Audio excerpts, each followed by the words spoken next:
പോവാണ് across Norway in Tesla. Guys, നിങ്ങൾക്ക് road trip ഇഷ്ടമാണോ? ഞങ്ങളിത് കുറേ കാലമായിട്ട് ആഗ്രഹിച്ചിരിക്കുന്ന ഒരു ട്രിപ്പാണ്. പക്ഷേ ലൈസൻസ് ഇല്ലാത്തതുകൊണ്ടൊന്നും നടക്കുന്നില്ലായിരുന്നു. ലൈസൻസ് കിട്ടിക്കഴിഞ്ഞപ്പോൾ പിന്നെ ഒന്നും നോക്കിയില്ല, ഓൾ സെറ്റ് ഗോ. രാവിലെ 5 മണിക്ക് ഇറങ്ങാൻ പ്ലാൻ ചെയ്താണ് ഇന്നലെ രാത്രി കിടന്നത്. കാരണം കുറേ ദൂരം പോകാനുണ്ട്. 5 മണി എന്നൊക്കെ പറഞ്ഞിട്ട് സമയം ഇപ്പം 5:30 കാർ ഇവിടെ സ്ട്രീറ്റിൽ പാർക്ക് ചെയ്തിരിക്കുകയാണ്. അപ്പോൾ ഞങ്ങൾ കാറിൻ്റെ അടുത്തേക്ക് നടന്നു പോവുകയാണ്. നമ്മൾ വണ്ടി ഇവിടെ ചാർജ് ചെയ്യാനായിട്ടിരിക്കുകയാണ്. എത്ര പെർസെൻറ്റേജ്? നമ്മളിപ്പോൾ പോകുന്നത് വോസ് എന്ന് പറഞ്ഞ സ്ഥലത്തേക്കാണ്. വോസ് ആക്ച്വലി ഓസ്ലോന്ന് ഒരു 390 കിലോമീറ്റേഴ്സ് ഫാറാണ് അല്ലേ? ബർഗറിലേക്ക് പോകാനുള്ള ഒരു പ്ലാനും കൂടി ഉണ്ട്. പക്ഷേ ചിലപ്പോഴാണ് ഒരു കോൺക്രീറ്റ് പ്ലാൻ അല്ല, എന്നാലും ചിലപ്പോൾ അവിടുന്ന് 1.5 മണിക്കൂറുള്ളൂ ബർഗറിലേക്ക്. ഞാൻ വോസിലേക്ക് ഫസ്റ്റ് ടൈമാണ് പോകുന്നത്. പക്ഷെ ദീപക് നേരത്തെ പോയിട്ടുണ്ട്. ദീപകിന്റെ ഒരു ഫ്രണ്ട് ഉണ്ട് അവിടെ. പുള്ളി USA നിന്നാണ്. പുള്ളിയും പുള്ളിയുടെ വൈഫും അവിടെയാണ് താമസിക്കുന്നത്. അവർ രണ്ടുപേരും ഓസ്ലോയിലാണ് വർക്ക് ചെയ്യുന്നത്. പക്ഷേ എനിക്ക് അവരെ അറിയാം. നേരത്തെ ഞങ്ങൾ ഓസ്ലോ എന്നൊക്കെ കണ്ടിട്ട് ഞങ്ങൾ നല്ല പരിചയമുണ്ട്. അപ്പം അവർ കുറേ ആയി അങ്ങോട്ട് വിളിക്കുന്നു. അപ്പം ഞങ്ങൾ എന്തായാലും ഭയങ്കര ബ്യൂട്ടിഫുൾ ആയിട്ടുള്ള പ്ലേസ് ആണെന്നാണ് ദീപകിനോട് പറഞ്ഞിട്ടുള്ളത്. അതുകൊണ്ട് എന്തായാലും അവർ കുറേ ആയി വിളിക്കുന്നു. അപ്പം എന്തായാലും ഒന്ന് പോവാന്ന് വിചാരിച്ചാണ്. അലക്സ ആക്ച്വലി ഇവിടെയാണ് വർക്ക് ചെയ്യുന്നതെങ്കിലും അലക്സ എന്ന് പറഞ്ഞില്ലേ, അലക്സ ആൻഡ് ഫ്രൈ. അലക്സ ഇവിടെ അവർ രണ്ടുപേരും ഇവിടെ ഇടയ്ക്കിടയ്ക്ക് വരാറുണ്ട്.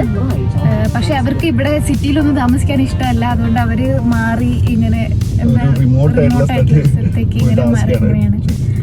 നമ്മൾ രണ്ടുപേരും മാത്രമല്ല, ഒരു ഫ്രണ്ടും കൂടെ ഉണ്ട്. കോമൺ ഫ്രണ്ടാണ്, അലക്സിന്റെയും ഫ്രണ്ടാണ്. അപ്പം പുള്ളിയും കൂടെ വരുന്നുണ്ട്. അപ്പൊ പുള്ളീനെ പിക്ക് ചെയ്തിട്ട് ദിസ് ഇസ് വൈഭവ്, ദീപകിന്റെ ഫ്രണ്ടാണ്. Vaibhav basically from Delhi. The heart of Delhi. Delhi. Can we try autopilot? Can we try autopilot now? Yeah. Now it has gone to autopilot. See, car. Autopilot mode ആണോ? No. Yeah, it has turned on. Yes. Yay! Hey, look at it here. It takes the line. I still have to put my. നമ്മള് കൈ ഇപ്പോഴും സ്റ്റിയറിംഗിൽ തന്നെ വേണം അല്ലേ? വേണം. അതൊരു precaution ആണ്. കണ്ടോ, ഇത് കണ്ടോ, ഓട്ടോമാറ്റിക്കലി തിരിയും. നൈസ്. തന്നെ വളയുകയാണോ? Yes. See, look at the road.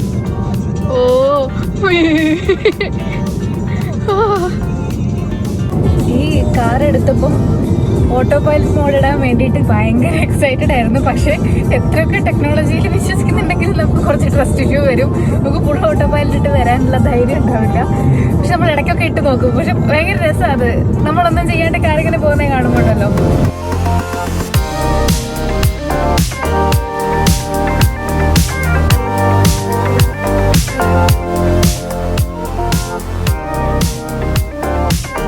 എനിക്കുണ്ടല്ലോ ഭയങ്കര സന്തോഷം വരുന്നു. ഞാൻ ഓസ്ലോന്ന് ഈ നോർവേയിലെ ബാക്കി സ്ഥലങ്ങളിൽ വെച്ചാൽ ഓസ്ലോന്ന് തൊട്ടടുത്തുള്ള കുറച്ച് പോപ്പുലേറ്റഡ് ആയിട്ടുള്ള സ്ഥലങ്ങളിലേക്ക് മാത്രമേ പോയിട്ടുള്ളൂ. ആദ്യമായിട്ടാണ് ഞാനിങ്ങനെ കുറച്ച് കൺട്രി സൈഡിലേക്ക് പോകുന്നത്. എന്തൊരു ഭംഗിയാണ്! എനിക്കിത് പറഞ്ഞറിയിക്കാൻ പറ്റാത്ത ഭംഗി. എനിക്കറിയില്ല ക്യാമറയിൽ ഇത് കിട്ടുള്ളൂ. ഇപ്പോൾ സമയം ഒരു 7:30 കഴിഞ്ഞു. നമ്മൾ ഇറങ്ങിയിട്ട് ഏതാണ്ട് 2 മണിക്കൂറായി. ഒന്ന് റിഫ്രഷ്മെൻറ്റ് എന്ന രീതിയിൽ പുറത്തിറങ്ങിയതാണ്. ഇവിടെ ഒരു പെട്രോൾ സ്റ്റേഷനുണ്ട്. അവിടെ തന്നെ നമുക്ക് ഇവിടെ എല്ലാ പെട്രോൾ സ്റ്റേഷനിലും ഒരു കൺവീനിയൻസ് സ്റ്റോർ ഉണ്ടാവും. നമുക്ക് എന്തെങ്കിലുമൊക്കെ വാങ്ങിക്കുകയും കഴിക്കുകയൊക്കെ ചെയ്യാം. ചുമ്മാ ഒരു പെട്രോൾ സ്റ്റേഷൻ്റെ അടുത്തുള്ള വ്യൂ കണ്ടോ നിങ്ങൾ? വന്ന സമയത്തെങ്ങാനും ഇതൊക്കെ കണ്ടിരുന്നെങ്കിൽ ഞാൻ കുറച്ചുകൂടെ നോർവേ ഇഷ്ടപ്പെട്ടേനെ. ഇത് വളരെ ലേറ്റായി പോയി വരാൻ. ഇലക്ട്രിക് വെഹിക്കിൾസ് എടുത്തിട്ട് ഒരു ഡ്രൈവിന് പോകുമ്പോൾ നമുക്ക് മുന്നിൽ ഏറ്റവും വലിയ ചാലഞ്ചായിട്ട് നിൽക്കുന്നത് അത് എങ്ങനെ ചാർജ് ചെയ്യാൻ, ചാർജിങ് പോയിന്റ്സ് ഒക്കെ അവൈലബിൾ ആയിരിക്കും എന്നുള്ളതാണ്. പക്ഷേ നോർവേനെ സംബന്ധിച്ച് അതൊരു വലിയ പ്രശ്നമല്ല. കാരണം ഇലക്ട്രിക് കാർസിൻ്റെ ഇക്കോസിസ്റ്റത്തിൽ ലോകത്തിൽ തന്നെ ഏറ്റവും ലീഡിംഗ് പൊസിഷനിൽ നിൽക്കുന്ന ഒരു രാജ്യമാണ് നോർവേ. ഈ കാണുന്നത് ടെസ്ലയുടെ ചാർജിങ് പോയിന്റ്സ് ആണ്. ടെസ്ലയുടെ മാത്രമല്ല എല്ലാ കമ്പനീസിൻ്റെയും ചാർജിങ് പോയിന്റ്സും നമുക്ക് റോഡിലൊരു നിശ്ചിത ദൂരം കൂടുമ്പോൾ കാണാൻ പറ്റും. ഈ പെട്രോൾ ഡീസൽ കാറുകൾക്കാണെങ്കിൽ നമ്മുടെ നാട്ടിലുള്ള പോലെ തന്നെ പെട്രോൾ സ്റ്റേഷൻസ് ഇടയ്ക്കിടയ്ക്ക് അവൈലബിൾ ആണ്. പക്ഷേ അതിലൊരു വ്യത്യാസം എന്താ വെച്ചാൽ നാട്ടിലെ പോലെ അവിടെ സ്റ്റാഫ് ഉണ്ടാവില്ല. നമ്മൾ തന്നെ പോയി കാർഡ് എടുത്ത് എത്രയാണെന്ന് വെച്ചാൽ എമൗണ്ട് അടിച്ച് നമ്മൾ തന്നെ ചാർജ് ചെയ്യണം. കാർ ഒരു 1/2 മണിക്കൂർ ചാർജ് ചെയ്ത് ഞങ്ങൾ വീണ്ടും യാത്ര തുടങ്ങി. ഈ കാറിൻ്റെ ഇല്ലേ ബാക്കിലത്തെ സീറ്റിലെ വിൻഡോയിൽ ഫിലിം ഒട്ടിച്ചിട്ടുണ്ട്. അതുകൊണ്ട് ആ ഫ്രണ്ടിലിരിക്കുമ്പോൾ കിട്ടുന്ന വ്യൂ നമുക്ക് ബാക്കിലിരിക്കുമ്പോൾ കിട്ടില്ല. ഞാനും വൈഭവമായിട്ട് അങ്ങോട്ടും ഇങ്ങോട്ടും ഇടയ്ക്കിടയ്ക്ക് സീറ്റ് മാറിയൊക്കെ ഇരുന്നേ. ദീപകിനോട് സത്യം പറഞ്ഞാൽ നല്ല അസൂയ തോന്നുന്നുണ്ടായിരുന്നു. ഫുൾ ടൈം ഫ്രണ്ട് സീറ്റിൽ തന്നെ ഇരുന്ന് ഫുൾ വ്യൂവും കണ്ട് എൻജോയ് ചെയ്താൽ പുള്ളി പോയത്. എന്തൊരു കഷ്ടമല്ലേ. റോഡിൽ പ്രത്യേകിച്ച് ഒരലമ്പും ഇല്ലാത്തതുകൊണ്ട് നാട്ടിൽ ഓടിക്കുമ്പോൾ അത്ര ചാലഞ്ചിങ് അല്ലായിരുന്നു ഡ്രൈവിംഗ് എന്ന് ദീപക് പറയുന്നുണ്ടായിരുന്നു. Boring falls and waterfalls. നമ്മൾ പോകുന്ന ഹൈവേയിൽ നിന്ന് അധികം ദൂരമില്ലാതെ ആക്സസ് ചെയ്യാൻ പറ്റുന്ന ഒരു വാട്ടർഫോൾസ് ആണിത്. അതിമനോഹരമായ വാട്ടർഫോൾസ് താഴോട്ട് മലകൾക്കിടയിലൂടെ ഇങ്ങനെ നദിയായിട്ട് ഒഴുകി പോവുകയാണ്. 182 മീറ്ററാണ് ഈ വാട്ടർഫോളിൻ്റെ ഹൈറ്റ്. ഞങ്ങൾക്കുണ്ടല്ലോ ശരിക്കും ഇതിൻ്റെ മുകളിൽ നിന്ന് താഴോട്ട് നോക്കുമ്പോൾ കാല് ശരിക്കും ഇങ്ങനെ വിറക്കിയിരുന്നു. അതിന് ശേഷമാണ് അറിഞ്ഞത് ഇത് നോർവേയിലെ 83ാമത്തെ ഹയസ്റ്റ് വാട്ടർഫോളാണെന്ന്. അപ്പം ഇങ്ങനെയാണെങ്കിൽ അതിൻ്റെ ബാക്കി മുകളിലുള്ള 82 വാട്ടർഫോളിൻ്റെ അവസ്ഥ എന്തായിരിക്കും എന്ന് ആലോചിച്ച് നോക്കി. വിൻ്റർ ആകുമ്പോൾ ഇത് പാർഷ്യലി ഫ്രോസണായി വേറൊരു രൂപത്തിലേക്ക് മാറുമെന്നാണ് കേട്ടത്.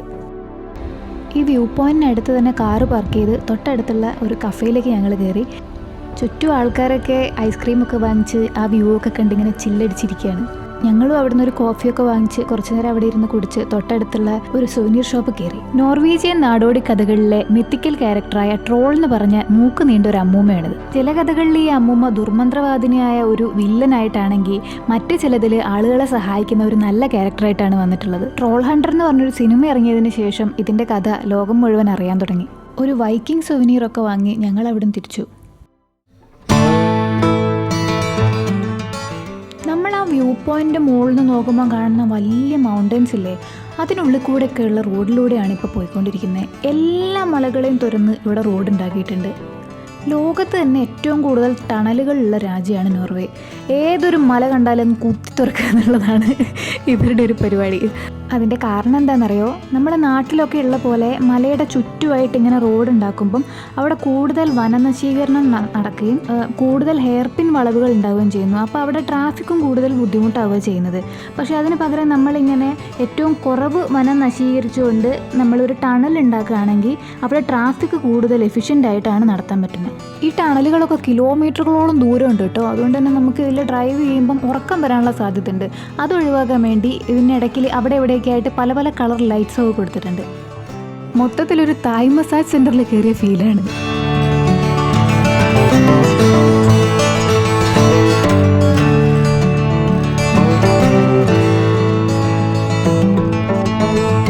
ഇത് കണ്ടോ, ഇപ്പം നമ്മൾ ഈ കയറാൻ പോകുന്ന ടണൽ ഒരൊറ്റ മലേൻ്റെ ഉള്ളിൽ സ്പൈറലായിട്ട് തുറന്നുണ്ടാക്കിയിട്ടുള്ളതാണ്. ടണലിംഗ് ടെക്നോളജിയിൽ ലോകത്തിലെ തന്നെ ഏറ്റവും ഭീമന്മാരായിട്ടുള്ള കമ്പനീസ് പലതും നോർവീജിയനാണ്.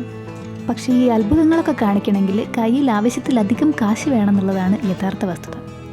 2 ടണലുകളെ തമ്മിൽ ബന്ധിപ്പിക്കുന്ന ബ്രിഡ്ജാണിത്. നോർവേയിലെ തന്നെ ഏറ്റവും വലിയ സസ്പെൻഷൻ ബ്രിഡ്ജ്. ഞാനൊരു സിവിൽ എഞ്ചിനീയർ പോയിന്റ് ഓഫ് വ്യൂവിൽ പറഞ്ഞാൽ ഈ ഡെക്കില്ലേ താഴത്തെ, അതിൻ്റെ വെയിറ്റ് മുഴുവൻ സപ്പോർട്ട് ചെയ്യുന്നത് ഈ വെർട്ടിക്കൽ കേബിൾസാണ്. കാണാൻ ഭംഗിയുള്ള നിർത്താൻ പറ്റുന്ന സ്ഥലങ്ങളിൽ മുഴുവൻ നിർത്തിയാണ് ഞങ്ങൾ ഈ യാത്ര പൂർത്തീകരിച്ചത്. 5.5 മണിക്കൂർ കൊണ്ട് എത്തേണ്ട സ്ഥലത്ത് ഞങ്ങൾ എത്തിയത് 10 മണിക്കൂർ എടുത്താണ്.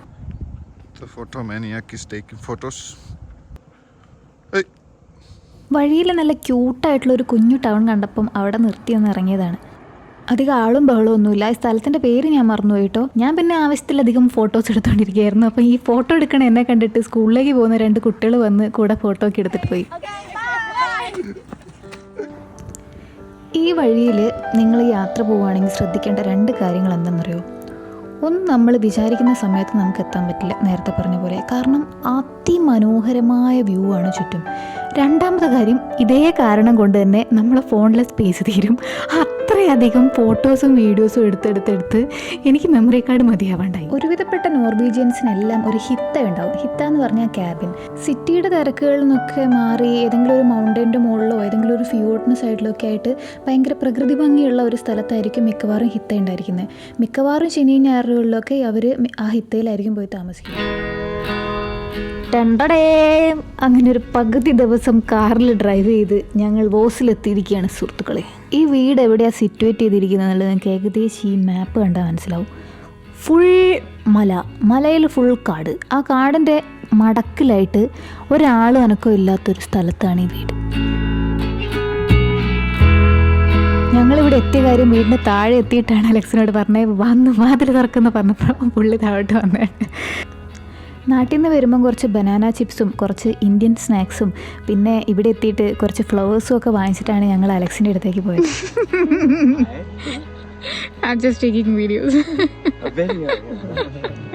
beautiful house structure over there. Alex പറഞ്ഞുകൊണ്ടിരിക്കുന്നത് എന്താ വെച്ചാൽ ഈ വീടിന് ഇപ്പോൾ ഒരു 200 വർഷം പഴക്കമുണ്ട്. പക്ഷേ ഇതിന് മുകളിൽ പണ്ട് ഇതിലും പഴക്കമുണ്ടായിരുന്നൊരു വീടുണ്ടായിരുന്നു. ആ വീട് മലവെള്ളപ്പാച്ചിലിൽ ഒഴുകിപ്പോയി. അതിൻ്റെ അവശിഷ്ടങ്ങൾ വെച്ചിട്ടാണ് ഈ വീട് ഉണ്ടാക്കിയതാണ്.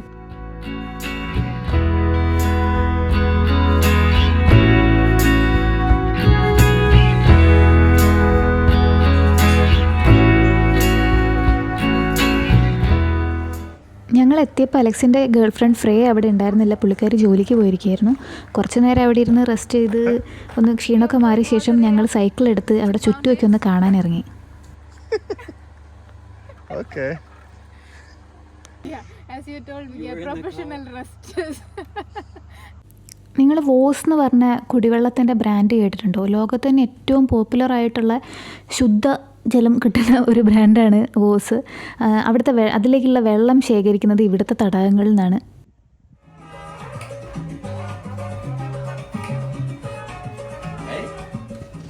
കുറച്ച് കഴിഞ്ഞപ്പോഴേക്കും ഫ്രേ വന്നു. പിന്നെ ഞങ്ങൾ ഡിന്നറൊക്കെ കഴിച്ച് നല്ലോണം റെസ്റ്റ് ചെയ്തിരിക്കുകയായിരുന്നു. അപ്പോഴാണ് ഫ്രേക്ക് ഡാൻസ് ചെയ്യാന്നുള്ളൊരു ഐഡിയ തോന്നിയത്. രണ്ടുപേരും ഡാൻസിനോട് ഭയങ്കര താല്പര്യമുള്ളവരാണ്. അലക്സിനാണെങ്കിൽ പലതരത്തിലുള്ള ക്ലാസിക്കൽ ഡാൻസ് അറിയാം. സൽസ, ബച്ചാത്ത പോലെയുള്ള അങ്ങനത്തെ കുറേ എണ്ണം. അതിൻ്റെയൊക്കെ സ്റ്റെപ്സ് ഞങ്ങൾക്ക് ഇങ്ങനെ പഠിപ്പിച്ചു തരുമായിരുന്നു. അലക്സ് US നിന്നാണ്, ഫ്രേ ആണെങ്കിൽ ഫിൻലാൻഡിൽ നിന്നും. രണ്ടുപേരും നോർവേയിൽ വെച്ച് പരിചയപ്പെട്ട് അവരുടെ ലവ് സ്റ്റോറിയൊക്കെ ഭയങ്കര രസമുള്ളതാണ്. Take you, so you just make sure you're in 100% control. And then turn. And you're looking there. Because pull. What? രാവിലെ എണീറ്റ് വരുമ്പോൾ അടുക്കളയിൽ നിന്നൊരു ശബ്ദം കേട്ടിട്ട് പോയി നോക്കുമ്പം അലക്സ് ദീപക്കിനെ കോഫി ഉണ്ടാക്കാൻ പഠിപ്പിക്കുകയാണ്. അലക്സ് ഒരു കോഫി എന്തൂസിയസ്റ്റ് ആണ്. Correct amount of coffee beans എടുത്ത് ഗ്രൈൻഡ് ചെയ്യുന്നതാണ് ആദ്യത്തെ step. And this is the magic. You have to just know the Grind it. but it's it's better to look at the grind size. This gives you an idea of the texture. And I don't know how ഇതിൻ്റെ പെർഫെക്ഷനെ കുറിച്ചാണ് Alex പറഞ്ഞുകൊണ്ടിരിക്കുന്നത്. എല്ലാ ഗ്രെയിൻസും same സൈസിൽ ഗ്രൈൻഡായി കിട്ടണം എന്നൊക്കെയാണ്. ഇത് acupuncture needles ആണ്. സാധാരണഗതിയിൽ ഇത് കാണാൻ പോലും പറ്റില്ല, അത്രയും നേരിയതായിരിക്കും. ഇതിപ്പോൾ കോഫി പൗഡർ ഉള്ളതുകൊണ്ടാണ് അത് കാണാൻ പറ്റുന്നത്. നമ്മൾ ഈ ഗ്രൈൻഡ് ചെയ്ത കോഫി പൗഡർ പ്രസ് ചെയ്യുമ്പം അതിൽ നിന്നുള്ള വെള്ളം അരിച്ച് താഴേക്ക് ഇറങ്ങാൻ വേണ്ടിയുള്ള ഗ്യാപ്പ് ഉണ്ടാക്കാൻ വേണ്ടിയിട്ടാണ് ഇത് യൂസ് ചെയ്തത്. പിന്നെ കറക്റ്റ് എമൗണ്ട് വെള്ളം എടുക്കുന്നു. എന്നിട്ട് അതിൽ ആ മെഷീനിൽ വെച്ച് കഴിഞ്ഞിട്ട് പ്രസ്സിങ് ആണ് അടുത്ത പണി. അത് പ്രസ് ചെയ്ത് കഴിഞ്ഞാൽ നമുക്ക് അടിയിൽ ഒരു തുള്ളി കോഫി കിട്ടും. അതാണ് എസ്പ്രസോ. Good morning.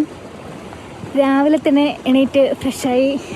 ഫ്രേ രാവിലെ ഫുഡൊക്കെ ബ്രേക്ക്ഫാസ്റ്റൊക്കെ ഉണ്ടാക്കി വെച്ചിട്ട് ജോലിക്ക് പോയി. രാവിലെ 5 മണിക്ക് എന്തോ പോയിട്ടുണ്ട്, ഞങ്ങൾ അറിഞ്ഞില്ല. നന്നായിട്ട് ഉറങ്ങി, ക്ഷീണമൊക്കെ മാറി. രാവിലെ ഇന്ന് നമ്മൾ ബോസ് തന്നെ ഒന്ന് എക്സ്പ്ലോർ ചെയ്യാനാണ് വിചാരിക്കുന്നത്. ബർഗറിലേക്കുള്ള ട്രിപ്പ് നാളത്തേക്ക് മാറ്റി.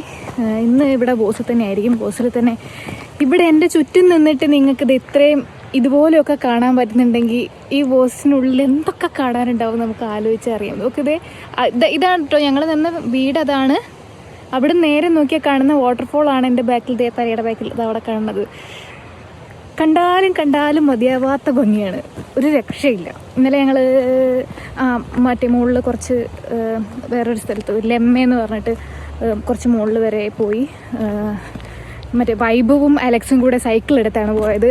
വൈഭവ് സൈക്കിളിൽ തെന്നി വീണു, കൈക്കും വയറിലും ഒക്കെ അത്യാവശ്യം നല്ലൊരു പരിക്ക് പറ്റിയിട്ടുണ്ട്. അങ്ങനെ അതൊക്കെ കഴിഞ്ഞ്, അതുകൊണ്ട് ഇന്നലത്തെ മൊത്തം മൂഡ് പുള്ളിക്ക് കുറച്ച് മൂടങ്ങ് പോയി. എന്നോട് ഇന്നലെ രാത്രി വെളിച്ചമുണ്ടെങ്കിലും അധികം പിന്നെ എങ്ങോട്ടും പോയില്ല. എല്ലാം ഇന്നത്തേക്കും നാളത്തേക്കും പിന്നെ ഒരു ദിവസം കൂടെ ഉണ്ട്. സൺഡേ ഞങ്ങൾ തിരിച്ചു പോകും. അങ്ങനെ മാറ്റി വെച്ചിരിക്കുകയാണ്. അപ്പോൾ ദീപക്കിന് കാറ് എടുക്കാൻ ഇവിടെ വഴി കുറച്ച് കാറിന് അടി തട്ടുന്നുള്ളത് കൊണ്ട് റിവേഴ്സ് എടുത്തൊക്കെയാണ് പോകുന്നത്. കണ്ണുണ്ടോ? ഇത് കണ്ടോ? ഒരുവിധപ്പെട്ട ഗേൾസ് എല്ലാവരും ചെറുപ്പത്തിൽ ഇത് യൂസ് ചെയ്തിട്ടുണ്ടാവും. ഞാൻ അന്നൊരു 4ാം ക്ലാസ്സിൽ നിന്നൊക്കെ എടുത്തതിന് ശേഷം ഇങ്ങനത്തെ ഒരു സാധനം കണ്ടിട്ടേ ഇല്ലായിരുന്നു. അപ്പോൾ എനിക്ക് മുടി വെട്ടിക്കഴിഞ്ഞ ശേഷം കൊള്ളാലോ, പണ്ട് ഞാൻ ഇത്രയും ലെങ്ത്ത് മുടിക്കായിരുന്ന സമയത്ത് ഇങ്ങനെയൊരു സാധനം വെച്ചിരുന്നല്ലോ എന്ന് ആലോചിച്ച് തപ്പി പിടിച്ച് പോയി വാങ്ങിയതാണിത്. പല കളറുള്ള ഐറ്റം. എനിക്കിഷ്ടാട്ടോ. നമ്മളിപ്പോൾ നേരെ വന്നിരിക്കുന്നത് ബോസിൻ്റെ സിറ്റി ഭാഗത്തേക്ക്, നമ്മളെ ബോസ് അങ്ങാടിയിലേക്കാണ് വന്നിരിക്കുന്നത്. ബോസിൻ്റെ ആ റെയിൽവേ സ്റ്റേഷൻ, സെൻട്രം, അങ്ങനത്തെ പ്രധാനപ്പെട്ട കാര്യങ്ങളൊക്കെ ഇതേ ബാക്കിലുള്ള ആ ഭാഗത്താണ്. അതിൻ്റെ തൊട്ടിപ്പുറത്തായിട്ട് ഒരു ലേക്കുണ്ട്. ഞാനിത് ഭംഗിയുണ്ടെന്ന് ഈ പറയണില്ല, പറഞ്ഞ് എനിക്ക് തന്നെ മടുത്തു. ഈ കേൾക്കണവർക്ക് എന്താ തോന്നുന്നത്? ഇതിനെ വിശേഷിപ്പിക്കാൻ എൻ്റെ കയ്യിൽ വാക്കുകളില്ല.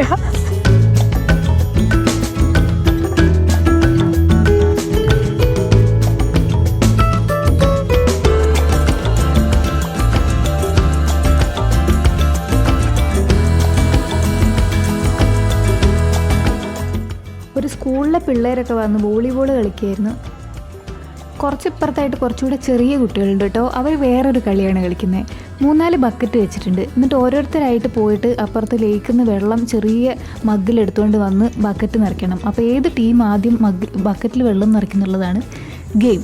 പിള്ളേർ എന്തിനാ അത്ര കഷ്ടപ്പെടുന്നത്? ആ ബക്കറ്റ് എടുത്ത് നേരെ പോയി വെള്ളത്തിൽ മുക്കിയാൽ പോരെ, ഞാൻ ചെയ്യുമ്പോഴെന്ന് പറഞ്ഞിട്ട്. ബോസിൻ്റെ ഒരു മൊത്തം വൈബ് തന്നെ നമുക്ക് ഇങ്ങനെ കാണാൻ പറ്റും.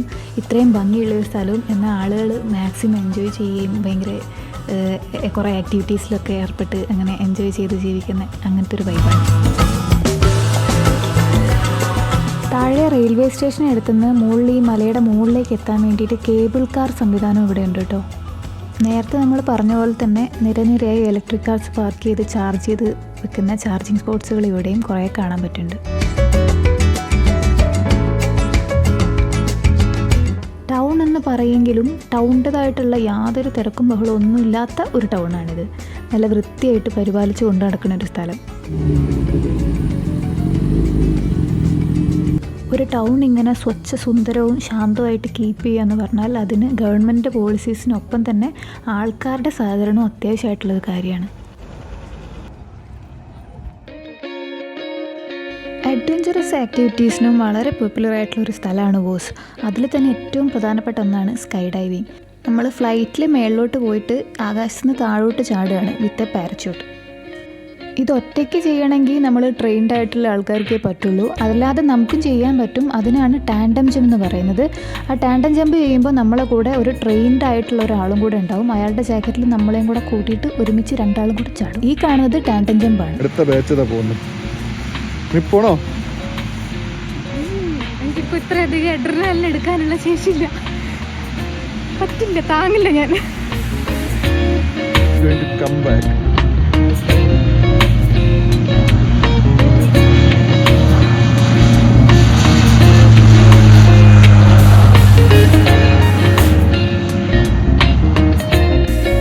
ഇതൊക്കെ കണ്ട് വണ്ടറടിച്ച് നിൽക്കുമ്പോഴാണ് ഫ്രേ ജോലി കഴിഞ്ഞു എന്ന് പറഞ്ഞ് വിളിച്ചത്. അപ്പം ഞങ്ങൾ നേരെ പോയി ഫ്രേനെ പിക്ക് ചെയ്ത് ഫ്രേ സജസ്റ്റ് ചെയ്തൊരു സ്ഥലത്തേക്ക് പോയി.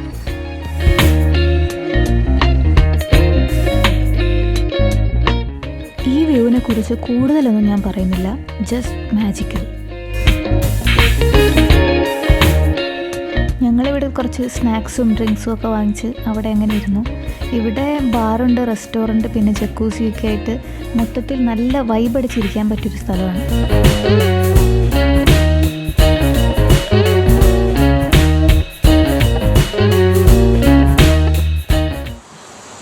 ഫ്രേ ഞങ്ങളെ ഇവിടുത്തെ ഏറ്റവും ബ്യൂട്ടിഫുൾ ആയിട്ടുള്ള കുറേ സ്ഥലങ്ങളിലേക്ക് ഇങ്ങനെ കൊണ്ടുപോയിക്കൊണ്ടിരിക്കുകയാണ്.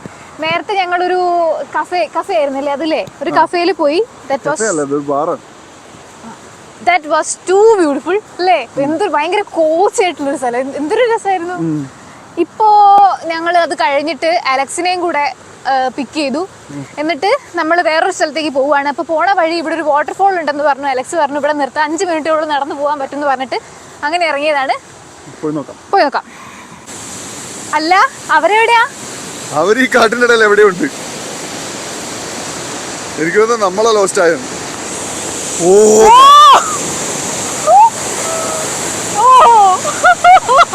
ഇതിന് ഡെപ്ത് എന്താണ്? See the power. Man.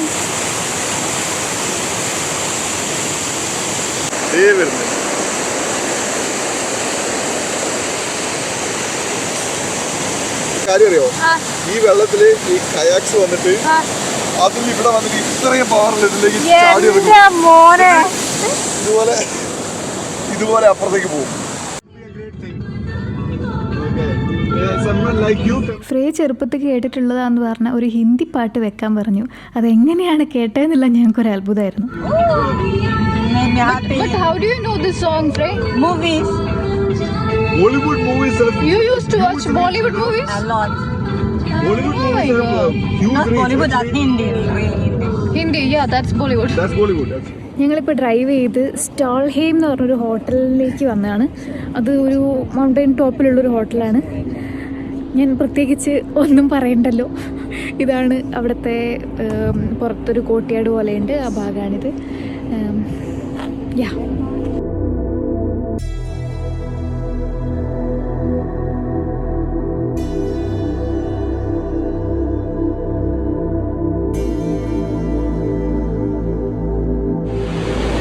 സമയം ഇപ്പോൾ 9 മണിയായി. ഞാൻ മൈക്ക് വെച്ചിട്ടില്ല, അതുകൊണ്ട് ഞാൻ കാർ കൂവിയാണ് സംസാരിക്കുന്നത്. നിങ്ങളിപ്പോൾ ഒരു ഭയങ്കര ശബ്ദം കേൾക്കുന്നുണ്ടോ ബാക്കിൽ? That's A waterfall. നമ്മൾ ആ വീട്ടിൽ നിന്ന് നോക്കുമ്പം ദൂരെ ഒരു വാട്ടർഫോൾ കാണുന്നുണ്ടായില്ലേ, അതിനടുത്തേക്ക് നടക്കുകയാണ്. 9 മണിയായി. 9 മണിയായെന്നൊന്നും തോന്നേ ഇല്ല. എന്നാൽ ഞാനിപ്പോൾ അതിൻ്റെ നേരെ താഴെ എത്തിയിട്ടുണ്ട്.